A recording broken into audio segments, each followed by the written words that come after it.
अस्सलाम वालेकुम नाजरीन, आप देख रहे हैं JN न्यूज़ और मैं हूं आपकी होस्ट रुबीना चौधरी। सबसे पहले नजर डालते हैं आज की अहम खबरों पर।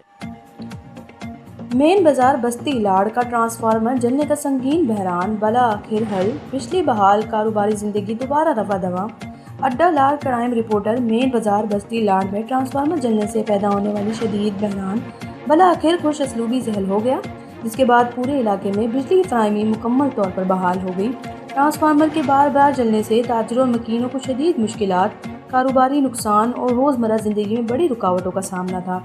ज़राए के मुताबिक मैपको सब डिवीज़न कस्बा लाड़ की टीम ने 3 मरतबा ट्रांसफार्मर को मुरम्मत करके बहाल करने की कोशिश की, मगर हर बार बिजली बहाल होती ही ट्रांसफार्मर ज़ोरदार धमाके से दोबारा जल जाता, जिससे सूरत-ए-हाल मज़ीद संगीन हो गई और आवाम में बेचैनी बढ़ने लगी।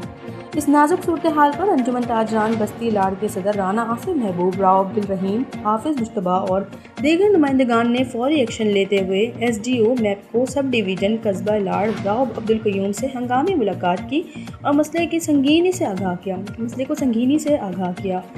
SDO राव अब्दुल कयूम ने पेशा वाराना जिम्मेदारी और फौरी हुकमत अमली का मुजाहरा करते हुए हंगामी बुनियादों पर 200 कीवी का नया ट्रांसफार्मर नस्ब करवा दिया, जिसके बाद बिजली की फराहमी मुकम्मल तौर पर बहाल हो गई और बाजार में एक बार फिर कारोबारी सरगर्मियां बहाल हो गई।